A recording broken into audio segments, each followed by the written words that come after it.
setan kang tak utusi Tatya sebarang wajo layu. Assalamualaikum warahmatullahi wabarakatuh. Salam sejahtera untuk semua. Jumpa lagi dengan saya Haris di channel Misteri Verhal.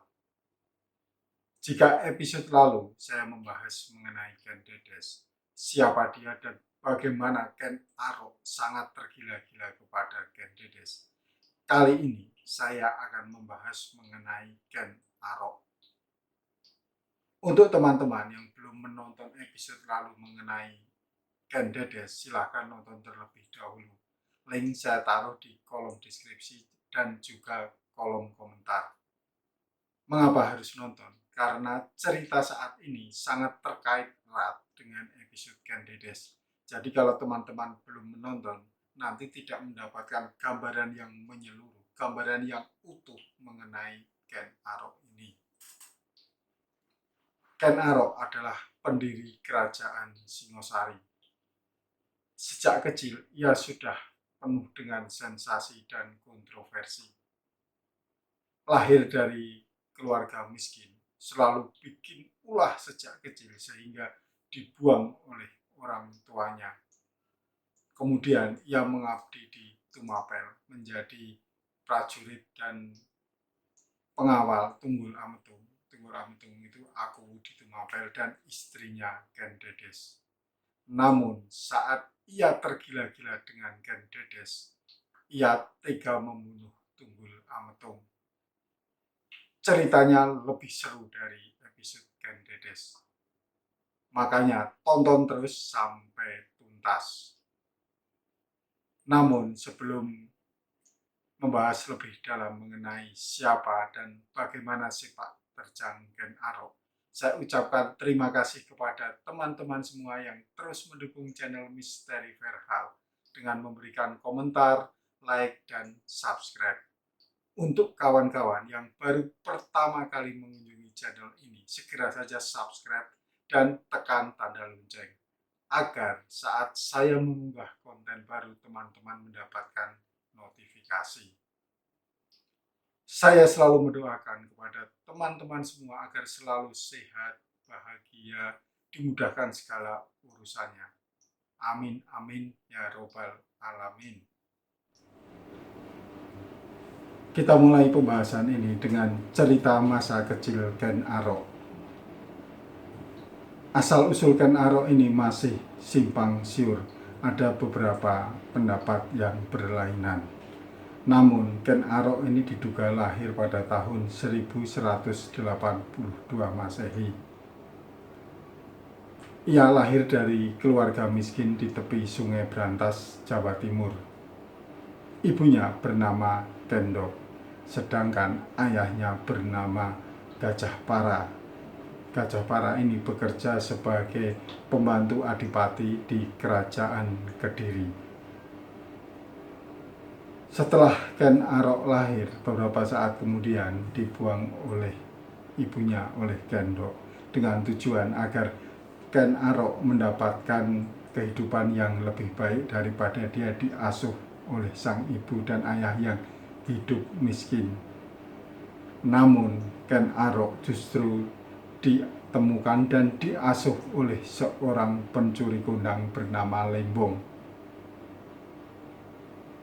Dalam kitab Pararaton, Ken Arok dianggap sebagai penjelmaan dari seseorang yang dulu tidak baik.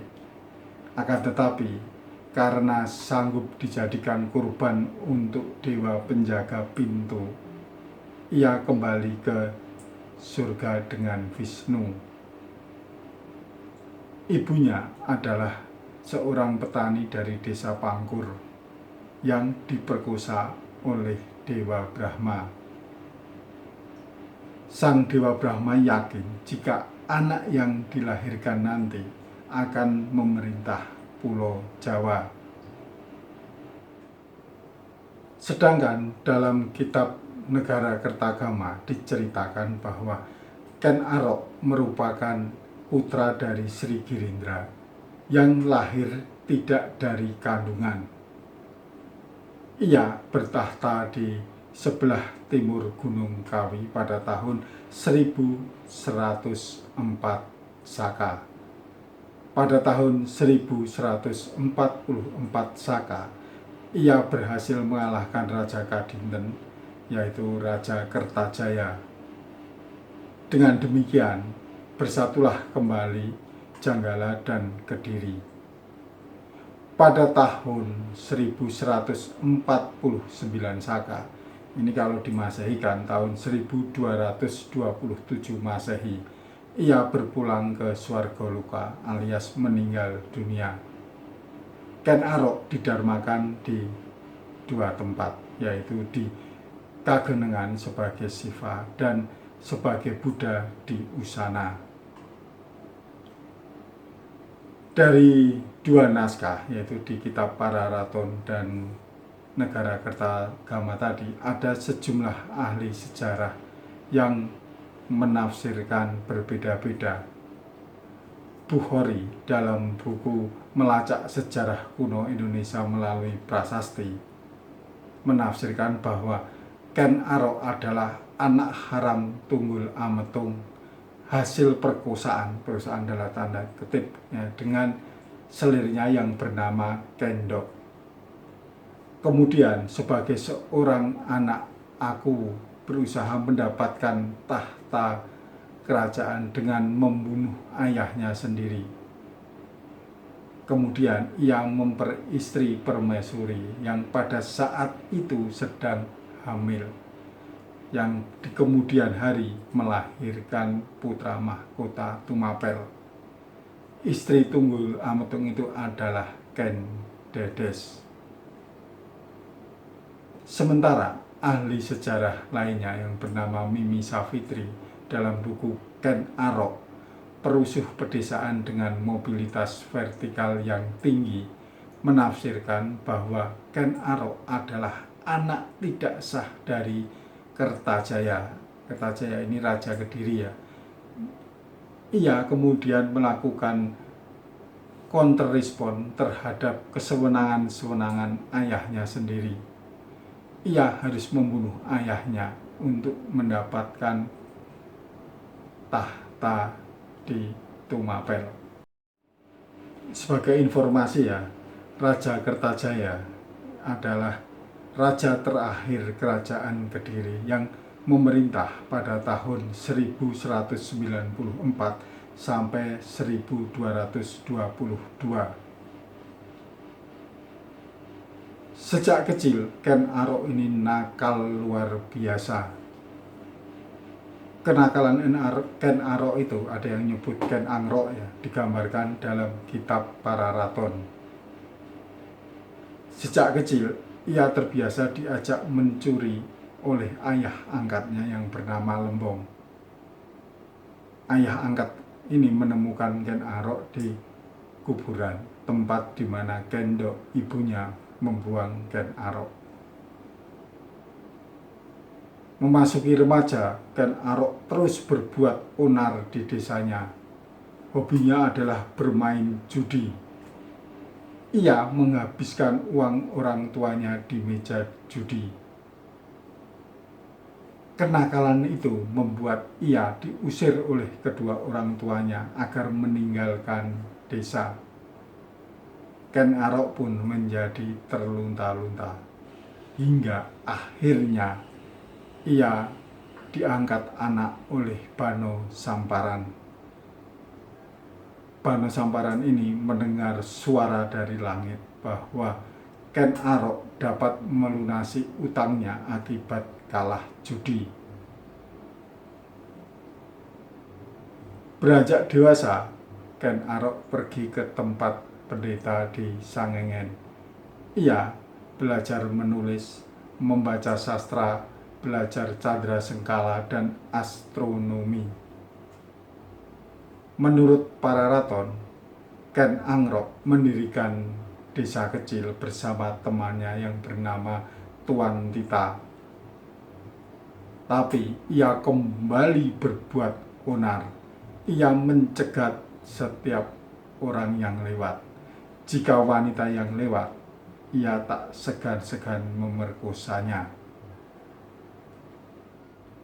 Tunggul Ametung sebagai Akuwu di Tumapel merasa resah dengan ulah Ken Arok ini. Oleh sebab itu, ia mengirimkan pasukan untuk mengejar dan menangkap Ken Arok. Namun, dengan segala upaya dan juga pertolongan dewa, Ken Arok selalu bisa menghindar dari kejaran pasukan Tumapel. Selama pelarian itu, Ken Arok bersembunyi di rumah pendeta, bersembunyi di rumah orang asing keturunan prajurit maupun di tempat kepala desa yang mau menampung dirinya. Saat itulah datang seorang Brahmana bernama Dahyang Loh Gawe yang sengaja datang ke Jambudwipa untuk mencari Ken Arok. Loh Gawe pun mengangkat anak Ken Arok sehingga membuat Ken Arok atau Ken Arok bisa menjadi abdi di Tumapel. Di Tumapel, Ken Arok bertugas menjadi pengawal Tunggul Ametung. Tunggul Ametung itu Akuwu di Tumapel, dan istrinya Ken Dedes. Ken Dedes adalah lambang keluasan, lambang kecantikan, dan tabiat lemah lembut wanita khas Jawa. Serat Pararaton juga menyatakan jika Ken Dedes adalah seorang Nareswari. Nareswari itu memiliki pengertian yang paling unggul di antara wanita. Jadi wanita seperti ratu. Gambaran Ken Dedes dalam Serat Pararaton adalah sebagai berikut. Satekan nira ning taman sira Ken Dedes tumurun saking padati. Katuwon pagawening widi kengiswet sira kongkap teking rahasanira. Neher katon murup denira Ken Arok. Kawengan sira tumingal pituwi dening hayunira anulus. Tan hanamdani ring listu hayunira. Kasmaran sira Ken Arok tan weruh ing tangkahira. Penggalan kisah dalam Serat Pararaton tersebut menggambarkan bagaimana Ken Dedes saat tiba di Taman Baboji bersama suaminya, yaitu Tunggul Ametung. Begitu turun dari kereta kuda, kain yang dikenakannya tersingkap, sehingga betis dan bagian kewanitaannya mengeluarkan sinar yang terlihat oleh Ken Arok. Sejak itu, Ken Arok tergila-gila kepada Ken Dedes. Cahaya berkilau dari rahasia kewanitaan Ken Dedes merupakan isyarat bahwa Ken Dedes bukanlah seorang wanita biasa, bukan putri pendeta Buddha Mahayana. Lebih dari itu, orang Jawa biasa menyebut hal semacam itu adalah pulung, yaitu semacam aura yang melingkupi jiwa dan jasmani seseorang sebagai manusia pilihan. Untuk mewujudkan mimpinya mempersunting Ken Dedes, tak ada pilihan lain kecuali harus melenyapkan Tunggul Ametung, harus membunuh Tunggul Ametung, Akuwu yang semestinya dijaganya. Sebagai orang yang terlatih berpikir licik, Ken Arok pun menyusun sebuah strategi untuk membunuh Tunggul Ametung tanpa melibatkan dirinya. Bagaimana caranya agar dirinya tidak terlibat dalam pembunuhan tersebut? Kitab Pararaton mengisahkan Ken Arok kemudian memesan keris kepada Empu Gandring Empu Gandring ini seorang pandai besi yang zaman itu sangat terkenal di Singosari. Empu Gandring pun menyanggupi untuk membuat keris sakti guna membunuh Tunggul Ametung. Namun ia meminta waktu 1 tahun. Apakah Ken Arok sabar? Tentu tidak. Baru beberapa bulan ia memaksa ambil keris yang sedang diproduksi tersebut. Keris yang proses pembuatannya belum tuntas. Kemudian keris itu pura-pura dalam tanda petik ya diberikan atau dihadiahkan kepada temannya yang bernama Kebu Ijo. Kebu Ijo ini orang yang berpikir lurus-lurus saja. Jadi ketika ia diberi hadiah keris, ia sangat senang karena keris itu bagus. Keris tersebut ia pamerkan kepada setiap orang yang ia temui, bahwa ia memiliki keris bagus, memiliki keris sakti, keris buatan Empu Gandring. Setelah semua orang tahu bahwa keris itu adalah milik Kebu Ijo, disinilah strategi licik Ken Arok diterapkan. Suatu malam ia mencuri keris itu dari kediaman Kebu Ijo, lalu dipakai untuk membunuh Tunggul Ametung. Keris itu dibiarkan menancap di tubuh Tunggul Ametung, sehingga ketika pagi, ketika semua orang tahu terjadi pembunuhan terhadap Tunggul Ametung, semua menuduh bahwa Kebu Ijo adalah pelakunya. Zaman itu belum ada sidik jari dan CCTV, jadi hanya berdasarkan pada bukti-bukti yang dilihat saat itu. Dan saat itu yang bukti nyatanya adalah keris tersebut adalah milik Kebu Ijo, sehingga Kebu Ijo menjadi terdakwa dan menerima hukuman mati. Ken Dedes sebagai saksi kunci tak berani mengatakan peristiwa yang sesungguhnya jika yang membunuh Tunggul Ametung adalah Ken Arok. Entah kenapa ia tidak berani bersuara, mungkin takut terhadap Ken Arok, mungkin sudah diancam oleh Ken Arok, atau mungkin sudah terkena rayuan gombal dari Ken Arok. Yang jelas ia tak mengatakan bahwa pembunuhnya adalah Ken Arok. Ken Arok pun kemudian menjadi akuwu di Tumapel. Oh ya, saat pembunuhan tadi sebenarnya Ken Dedes sedang mengandung anak hasil perkawinannya dengan Tunggul Ametung. Anak itu nantinya diberi nama Anusapati. Kembali ke Ken Arok ya, setelah beberapa tahun menjadi akuwu di Tumapel, Ken Arok kemudian memperluas wilayahnya. Pada tahun 1222 ia memberontak dan berhasil mengalahkan Raja Kertajaya. Raja Kertajaya ini adalah Raja Kediri. Dalam pemberontakan itu terkenal dengan sebutan pertempuran Ganter. Jadi dalam pertempuran Ganter ini pihak dari Ken Arok memenangi peperangan. Setelah menang dalam pertempuran, Ken Arok menyatakan bahwa Tumapel adalah sebuah kerajaan merdeka yang lepas dari Kediri.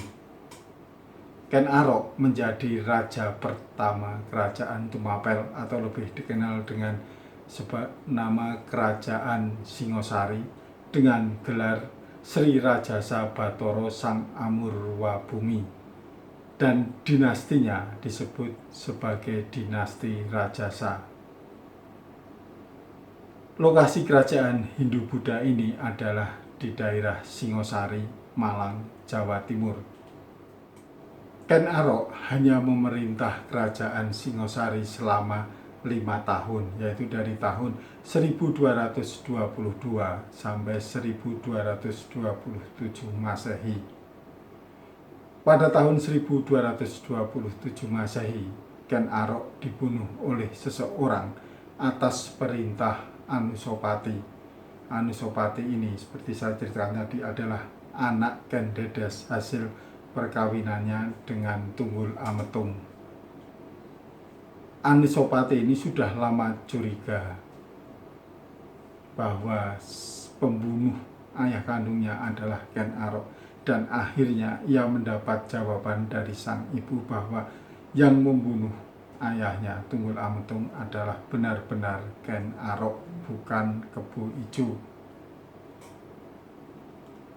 Dalam membunuh Ken Arok ini, Anusapati menggunakan keris Empu Gandring yang dulu dipakai Ken Arok untuk membunuh ayahnya Tunggul Ametung.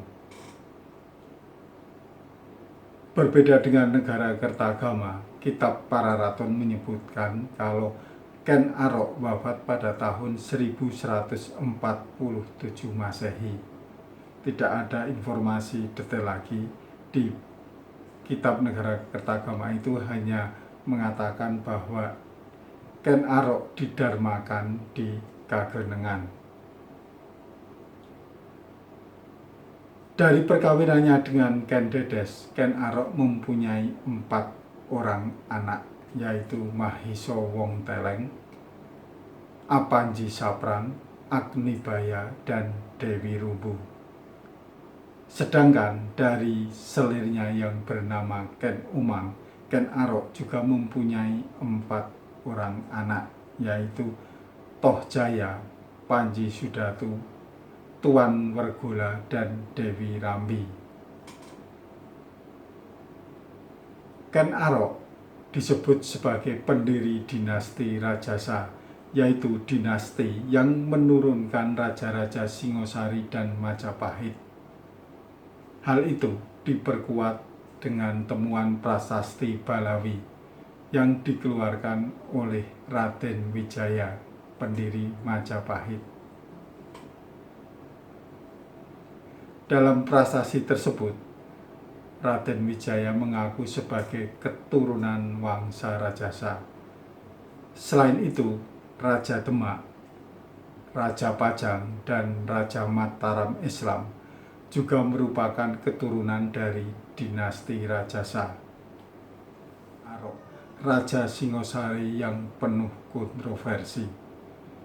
Pada episode berikutnya, saya akan membahas mengenai kerajaan Singosari.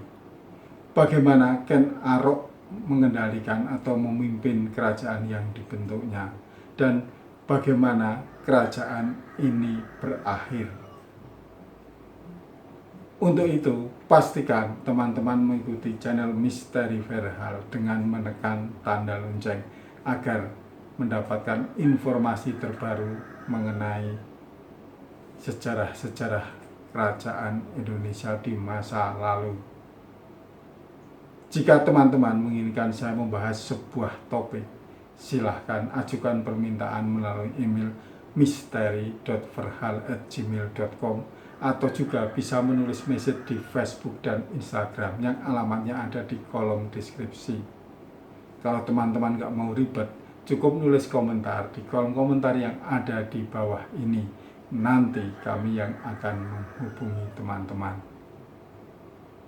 Jangan lupa ikuti terus channel Misteri Verhal, karena episode mendatang saya akan membahas kelanjutan kisah Ken Arok dalam memimpin kerajaan Singosari. Sampai jumpa. Wassalamualaikum warahmatullahi wabarakatuh.